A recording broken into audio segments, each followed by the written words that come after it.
Hello, welcome back to the channel. My name is Lisa Elvin Stoltari, and I'm a genealogist and a passionate traveler. Over the last year or so, I've been featuring each Fijoa, or King's Daughter, and getting to know their stories a little bit better. We are now on episode 172. Got a long way to go. We've come a long way. Before we begin, let me show you ways you can stay in the know. The first three keep you really up to date. Subscribe, like, and notify. The next is a way for you to financially support the channel with super thanks, it's called.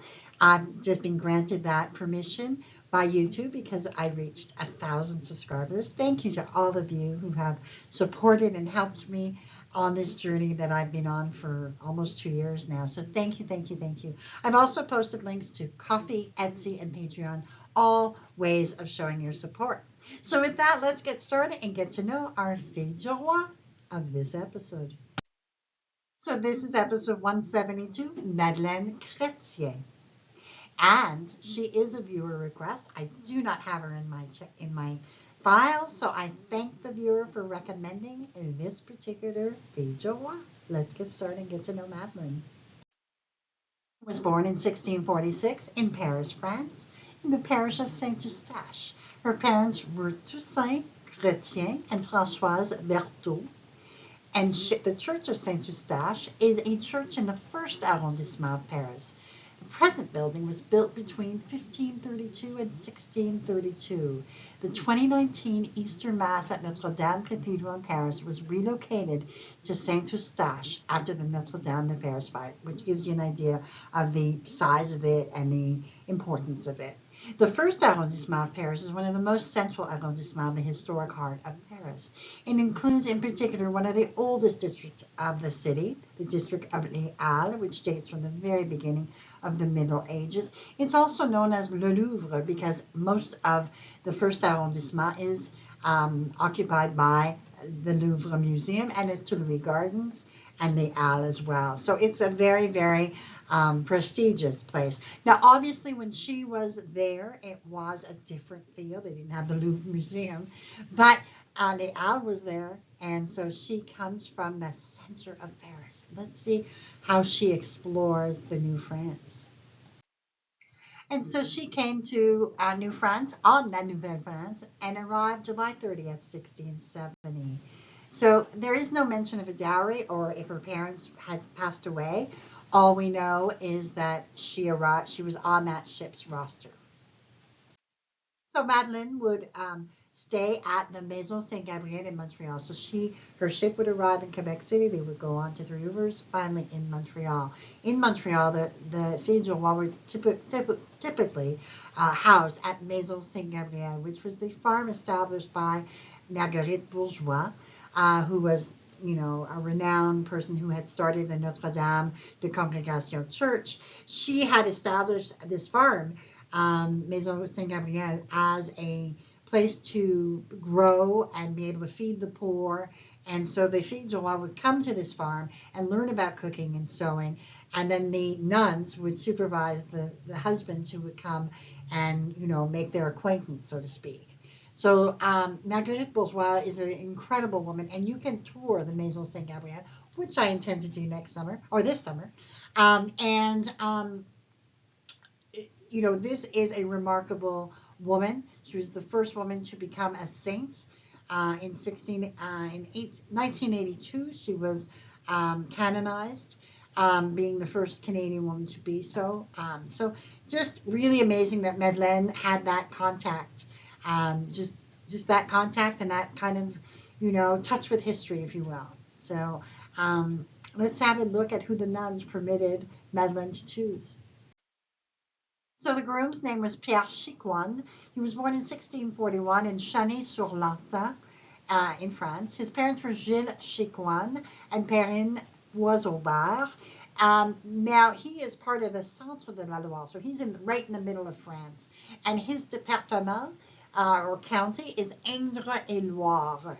The Church of Saint-Quentin de Channay-sur-Lantin dates from the 12th century and was rebuilt in the 16th. So you can have a look at that church there. That is where Pierre would have been baptized. And this picture on the left is kind of like the castles and the moats. They had built this very intricate series of moats in this area. So just a very, very old town, as so many of them are. Pierre arrives in New France as an engagé, and he, in the 1666 census, is a domestic in the house of Maître Langevin. And in the 1667 census, he is just listed as one of the engagés in Quebec. He's not associated with a house. This is when they would just list all the men who were married or unmarried and just kind of for hire, if you will. So they were married October 20th, 1670. So she arrives in July. I am assuming that he's waiting with bated breath. He's done his time. He's got his his affairs in order, and he shows up at Maison Saint Gabriel to claim his bride. So that is their marriage record. So the family would begin at Longueuil.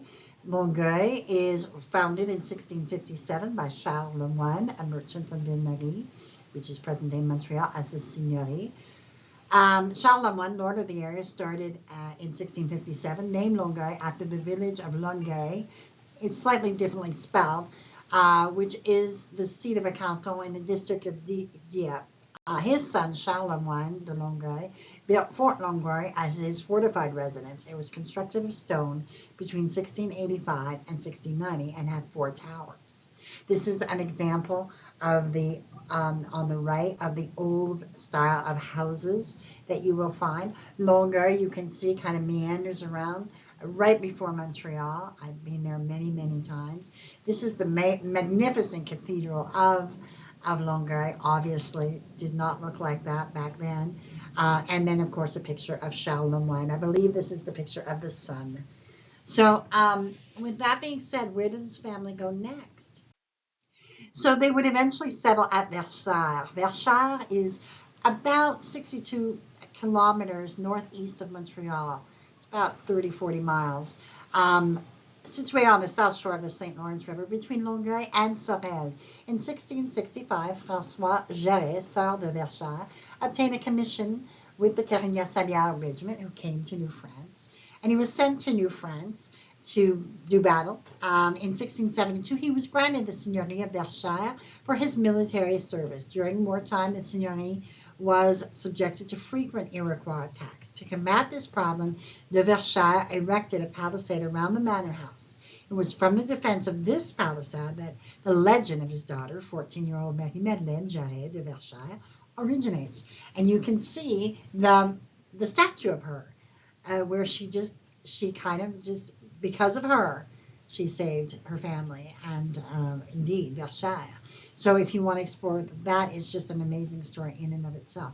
You can see where I've circled Versailles, and this is a picture, an aerial view of Versailles, very, very picturesque and very green, to say the least, and definitely farming land.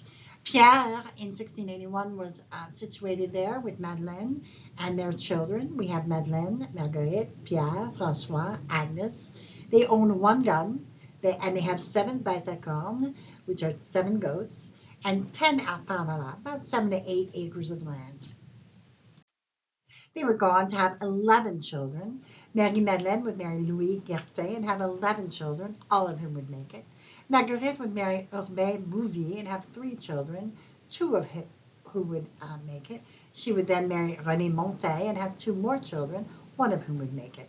Pierre would marry Marianne Bétourné and have 7 children, 3 of whom would make it. He would then marry Marianne Bourgeau and have 3 more children, 3 of whom would make it.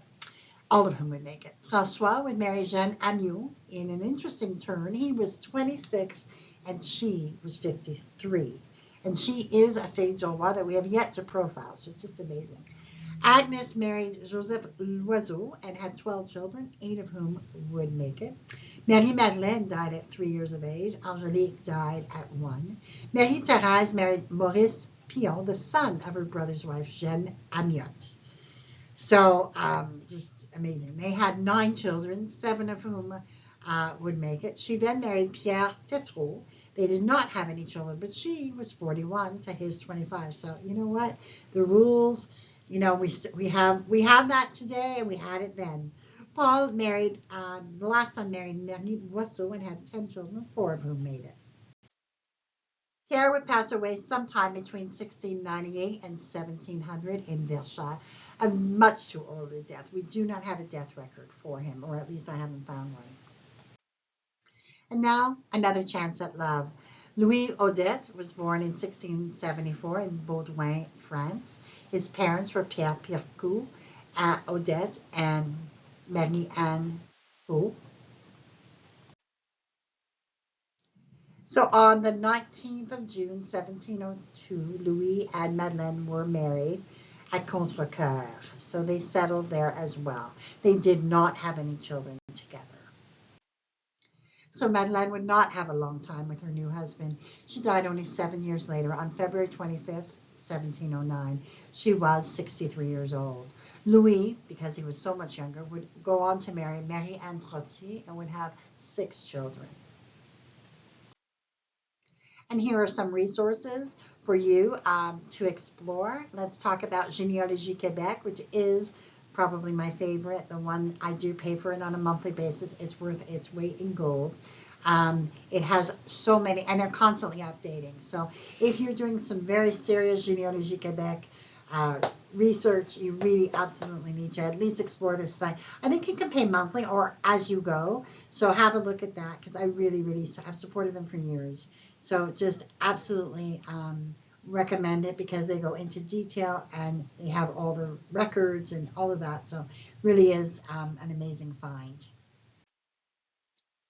The end, episode 172. Madeleine Chretien was a brave lady who came. She survived the loss of one husband, retook, kind of took her life again, took another chance at love, and she kept going until she couldn't. And she would have, in the end, she would have 123 descendants as of 1729. So she definitely left her mark. And we thank her for her contribution, for her sacrifice, for her determination. And we are grateful that she came to our shores. We bless her memory. And until I see you on episode 173, au revoir.